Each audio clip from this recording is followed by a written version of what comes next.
Welcome back to another episode of Sound Pals Go to the Movies. Today, I'll be reviewing the movie September 5th. So just a fair warning, there's going to be spoilers up ahead, so you've been warned. During the 1972 Summer Olympics in Munich, Germany, an American sports broadcasting team must adapt to live coverage of the Israeli athletes being held hostage by a terrorist group. So let's begin with my first pro. The focus, or the POV that this film takes, it does focus on the terrorist attack, but from which angle? Well, it takes it from behind the scenes in the media department, or POV primarily of ABC. But there are so many other media outlets on site, but the film is about ABC only. But also the lack of preparedness, insecurity by the German government for the Olympic Games. Other films or documentaries just show the archival footage, which is good because many people now don't know about this event or they weren't alive to see it. But that is not all. Even the movie Munich from Steven Spielberg shows the aftermath or the hunt for the ones who are responsible for the attack. But this film, I feel that it makes you live the moment as things are unfolding and evolving, and second by second decisions that the team of the newscasters need to take. But it also raises questions versus just talking about the victims. It goes beyond that. Next pro, the cast. They casted people that really brought not just emotional, but also bring forward how they undertook the decisions they had to make at every second that day. What to show and what not to show, and either to go live or back down on things that were unfolding. Also, all the misinformation they kept hearing on the number of terrorists or the hostages, they just kept changing. And they showed how they were reacting to this information as they were receiving it. Mind you, we don't know what parts really happened and which are made up, but the message that the German government did not handle this situation right or were not prepared came through. And that is due to the small cast that were casted, so we were able to follow each one individually and actually get to see what their reactions were. Even the actor John Magaro, who played Jeffrey Mason, he was also an extra in Munich, the Steven Spielberg movie. He says that this film was different since Munich focused on the aftermath of the event, while this one was about the media during the event as it unfolded. For him, it's about the people who were pointing the cameras and were getting the infamous scenes that people remember now, and the newscasters who delivered the infamous lines and were there at the front lines, and also the victims, not just the terrorists. Next pro, the director, focused on making the ABC control room as accurate as possible. This also helped the actors get a feel for how it was to be there at that time and deal with the situation in real time. Also, some actors got hands-on calling cameras for live TV shows like John. He said that he got access thanks to the real Jeffrey Mason, who took him to real events in New York and saw behind the scenes and how they would call it. So he felt comfortable calling the cameras, and it showed that he knew what he was doing. These are small details that make this film more authentic, but most won't know since these facts can only be shared by the cast in Q&As and interviews and not in the movie. Next pro, how they seamlessly use the archival footage of the ABC into the actual performance of the actors. When you see them in the film, you don't react because you forget it's a movie and your brain doesn't process that one is archival and one is actually people acting. But that's what makes this film feel more authentic, that you can't tell what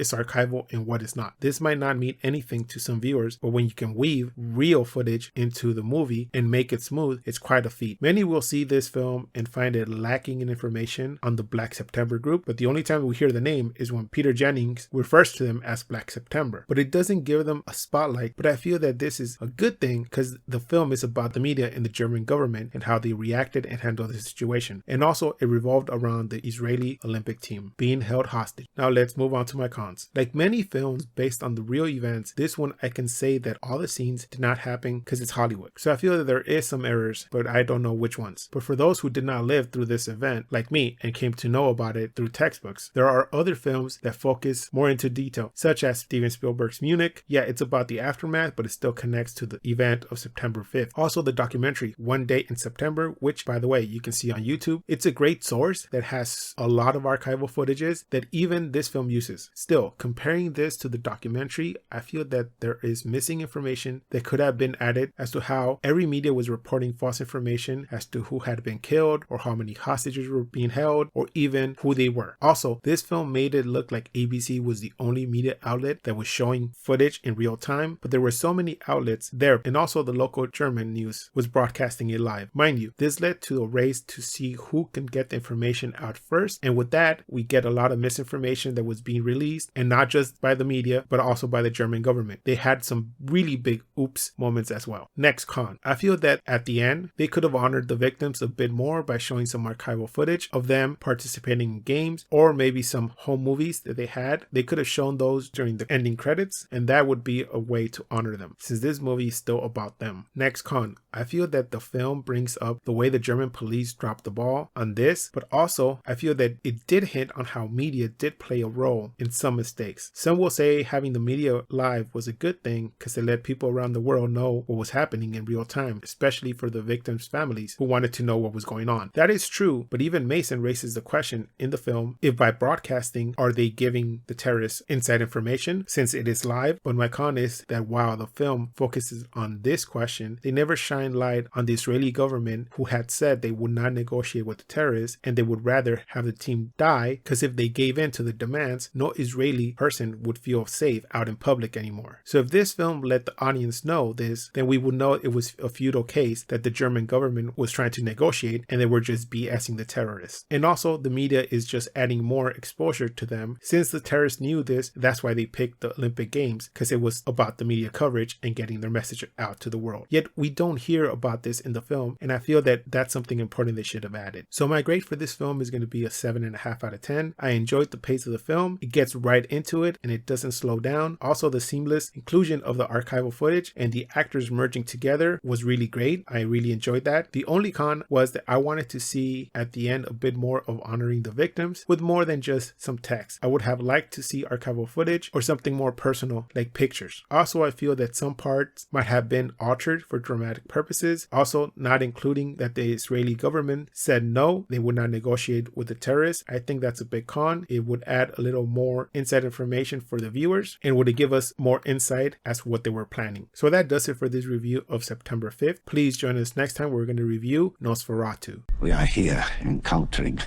the vampire Nosferatu. Please like, comment, and subscribe. You can find our social media links below. And like always, keep watching movies.